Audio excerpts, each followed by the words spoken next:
Hey everybody, it's the interview queen Alicia Atout here, and I'm super psyched to be hosting interview round 2 with Nic Nemeth. Hello. Whoa, hey, what's up?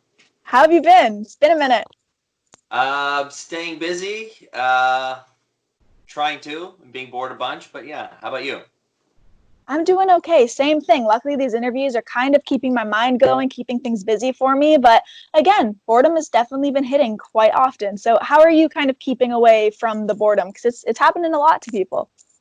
I try and space out my day a little bit. I have a weird job already, but now that I'm home, I try and space out. I'm up pretty early, so I'll go for a walk or something. And it gets pretty hot here. I'm in Arizona. It gets about 100 degrees already. So I'll go in the morning, take a walk, and then do a little bit of working out, and then just catch up on the news for the day because I read news all day long. And then throughout the course of the day, every couple hours, I'll either go for a jog or go for another run. And just I'm lucky enough to where with my job, even though I'm not working, I can, I have nothing else to do, but I can go for a run and go for a jog. And my brother is here. He's been with me because we share a place in Los Angeles, and he's been locked down, before everybody else. So I told him to come here. I got a house, so we can kind of do our own thing, but also we'll go hiking or work on some project. Or we just made a video last night to post just to have fun. So we're staying busy as much as we can. He's been painting a bunch of dogs, so he's staying busy also. That's awesome. I mean, one of the things that I know has been keeping you busy is your attempt at the splits. So, I mean, has there been any progress? How are things coming along? So I keep trying to figure out from like gymnasts and people, you need someone there pushing you a little farther, and not just like mentally. You need a little help. Literally, physically? Yeah, to someone just to give you just a little resistance, just so when they let up, you can go a little farther next time. So I've yet to ask my brother to help me out, but I mean, I'm coming along pretty great, I think. I've been doing pretty well. I'm probably, I don't know, I've gotten to about this far away. Okay. Baby steps. But that's another thing. I have a lot of time to kill, so I'll just go out in the backyard and stretch a little bit and try and get a little closer. But it's going to take a little while, but maybe it'll be worth it long term if I can do like what Big E does. We'll see. I mean, it's definitely more progress than I've had, so kudos to you. Now, it looks like you've really been staying fit. I know that you've been posting a lot of home workout videos. So have you always done workouts from home, or were you more of a gym person, and now with quarantine coming along, you've kind of had to make do with what you have at home? I've always been a little bit of both. For about 7 years straight, I lived alone, and I was only home for maybe a day and a half a week, and it was nonstop travel. So if I only had a tiny window, I'm very lucky. I live by a bunch of mountains. I can go for a hike, or I could work out in my backyard.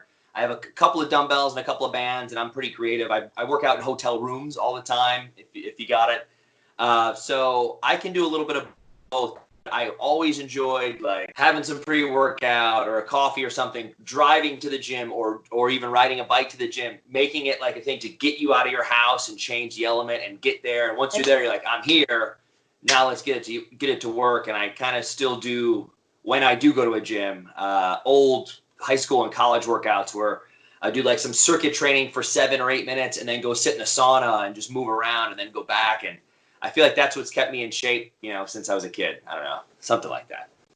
Something I've enjoyed seeing is that you've not only been working out, but I love seeing you rock out, because you've been posting these audio pre-workout videos. And I'm like, dude, every time you post a video, it's a band or a song that I love. Like, I think you did Panther the other day, and I was like, yes. Great tune. So where did you kind of get the random idea? Like, let's do these audio pre-workouts. I'll show my fans the stuff I'm digging, and let's have some fun with it.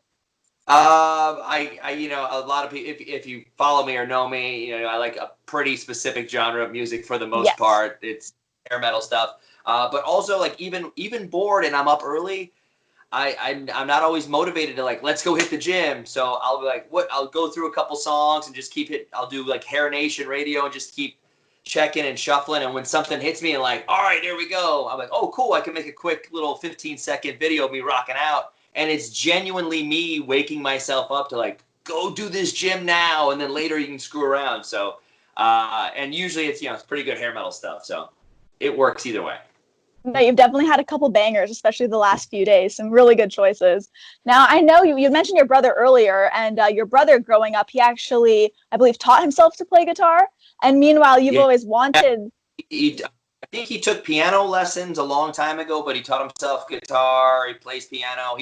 I got a keyboard, so I was trying to learn something while I'm here at home. So I've been refreshing my American Sign Language and going over colors and going over some basic words. But he can teach himself to play anything, and I feel like that creative part of his brain keeps us constantly going, what about this idea? And he goes, what about this idea? Like, all right, let's go film it. Let's do a 90-second video and see if it's funny or not. And so he's very extra creative when it comes to that kind of stuff. So yeah, I tried to accompany him in drums a handful of times without knowing what I'm doing. And I like to think that I'm athletic and smart, but I can't possibly just teach myself music. I don't know how anyone can do that, but it's pretty cool if you can. Well, that's what I was going to kind of lead into, and I was wondering, is since he taught himself and now you're living together, if he had taught you anything, or if you have any actual aspirations to learn something, since you are such a huge music fan. I mean, I'm a fan, and I like to terribly sing along with any kind of the hair metal stuff that I listen to.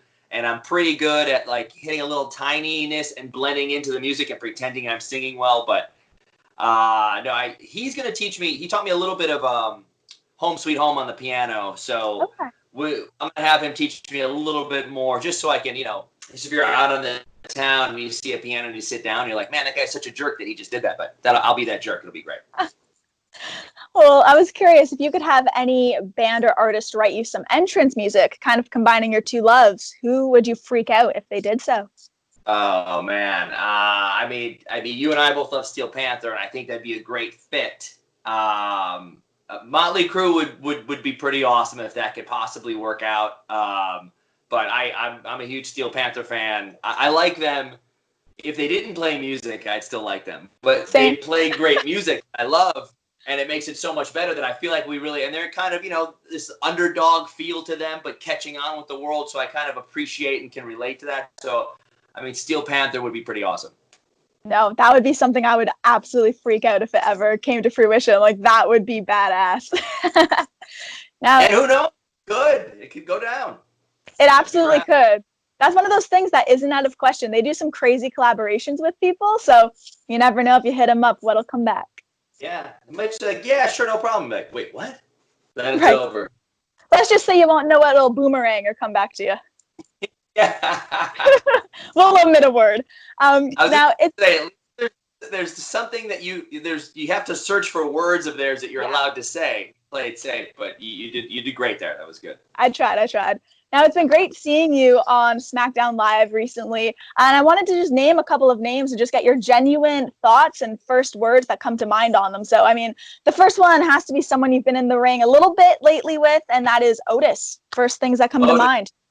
The first thing that comes to my mind is a lot of people don't talk about this. His extensive amateur wrestling background is phenomenal. He did freestyle and Greco-Roman and is so strong and good and smart and has those instincts of being in the ring. So I appreciate that. I'm nowhere near as good as a lot of people, but I have a little bit of a background in amateur wrestling, and knowing that what he can do and how strong he is and how smart he is with his body to do it, popping those hips and all that stuff. So I appreciate that part of it. The other part is I've seen in the last 15 years people make connections, whether they were supposed to, whether they were not supposed to, whether it was maybe. And the only thing missing from that WrestleMania match that we had was the crowd there, because that would have been a really special moment for me to get booed and for him to get cheered. And for him and Mandy to come through together, it would have been a really special thing to go back and watch with fans. So I think he's going to catch on even more so than he is now.